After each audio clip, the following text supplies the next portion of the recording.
नमस्कार दोस्तों, अद्वितीय सनातन चैनल में आप सबका हार्दिक स्वागत है। हिंदू अक्सर बोलते हैं कि मुस्लिम्स हिपोक्रेट्स होते हैं, पर क्या सच में मुस्लिम्स हिपोक्रेट्स हैं?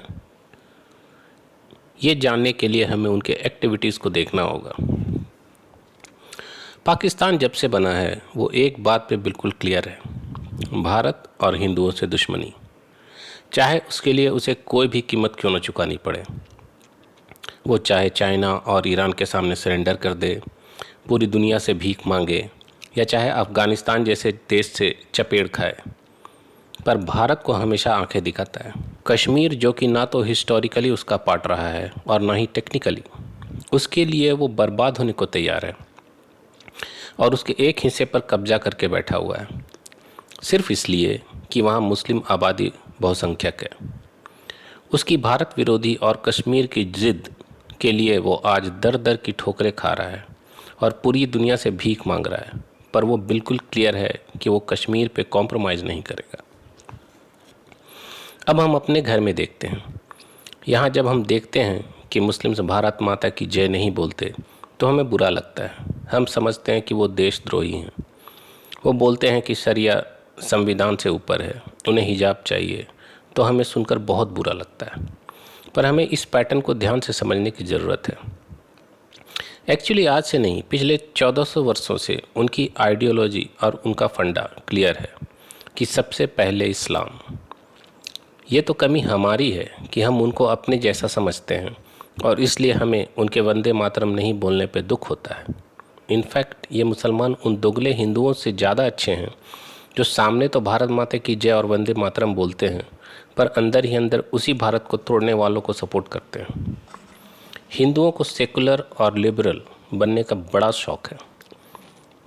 पता नहीं इन्हें कौन सा कीड़ा काटता है कि ये सेकुलरिज्म के लिए मरे जाते हैं, और वो भी ऐसा सेकुलरिज्म जिसमें इन्हें सनातन में हर चीज़ सिर्फ ख़राब दिखती है और इस्लाम और क्रिश्चियनिटी में हर चीज़ अच्छी। एक ज़बरदस्ती का नैरेटिव चला रखा है, वसुधैव कुटुंबकम और अहिंसा परमो धर्म। अहिंसा परमो धर्म का मतलब ये नहीं कि कायर और डरपोक बन जाए। अहिंसा कभी दानवों और ख़तरनाक जानवरों के साथ नहीं की जाती, उसके लिए शस्त्र उठाना ही उपाय है। वसुधैव कुटुंबकम का भी ऐसा ही है।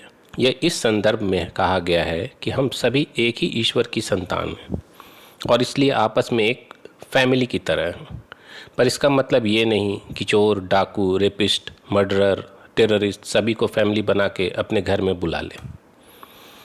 उनका दिमाग और सोच पिछले 1400 सालों से बिल्कुल फिक्स और क्लियर है, पहले इस्लाम, बाकी सब बाद में। पर ये बात हमारे दिमाग में आज भी नहीं आ रहा। हम उनसे बराबरी की उम्मीद करते हैं जिनकी आइडियोलॉजी किसी दूसरे को बराबर मानती ही नहीं, इनफैक्ट जानवर से भी बदतर मानती है। अगर उनको आपसी भाईचारे, बराबरी और सेकुलरिज्म समझ में आ जाता तो आज भारत के 3 टुकड़े नहीं हुए होते। उन्हें बदलने की इस उम्मीद को मैं हिंदुओं की ज़िद कहूँ या पागलपन समझ में नहीं आता। इसी खुजली ने आज नेपाल को एक सेकुलर देश बना दिया और फिर देखो वहाँ का क्या हाल है। अभी 2 दिन पहले ही हिंदुओं के जुलूस पे इन मुल्लों ने पत्थरबाजी की। जो पत्थर का प्रसाद अभी तक भारत में मिल रहा था वो अब नेपाल में भी शुरू हो गया है। आखिर ऐसा क्यों है कि किसी इस्लामिक या क्रिश्चियन देश को कम्युनिस्ट ब्रेन वॉश नहीं कर पाए, पर हिंदुओं को इस्लामिक, क्रिश्चियन, कम्युनिस्ट हर कोई आसानी से ब्रेन वॉश कर देता है और फिर हम अपने ही धर्म और देश से नफरत करने लगते हैं, अपने ही देश के टुकड़े के नारे लगाने लगते हैं। ये सब इसलिए क्योंकि किसी को जाति के नाम पे रिजर्वेशन चाहिए, किसी को फ्री इलेक्ट्रिसिटी और किसी को फ्री बस राइड्स। हमारे दिमाग में इतनी छोटी सी बात समझ में नहीं आ रही कि जिस दिन यहाँ इस्लामिक या क्रिश्चियनिटी का राज हो गया उस दिन ना रिजर्वेशन मिलेगा ना ही फ्रीबीज।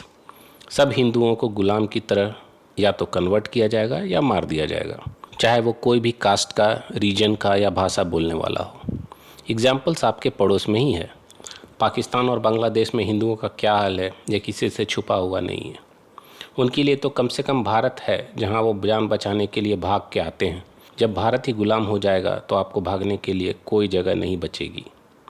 इसलिए मैं सभी हिंदुओं से आह्वान करूंगा कि सभी डिफरेंसेस को भूलकर पहले हिंदू बनो और अपने देश और धर्म को बचाओ। हम आपस की लड़ाई बाद में लड़ लेंगे, पर पहले इन राष्ट्र विरोधी और सनातन विरोधी दुश्मनों को मुंह तोड़ जवाब देना बहुत ज़रूरी है। ये राष्ट्र और धर्म रहना चाहिए, बाकी सब बाद में। सनातन और भारत राष्ट्र पे कोई समझौता नहीं हो सकता, बाकी आपकी मर्ज़ी। आज के लिए बस इतना ही। आप सभी इस चैनल को ज़्यादा से ज़्यादा लाइक करें, सब्सक्राइब करें, शेयर करें और प्रमोट करें। अपने विचार हमें कमेंट्स में लिखकर बताएं। जय सनातन, जय हिंद, वंदे मातरम।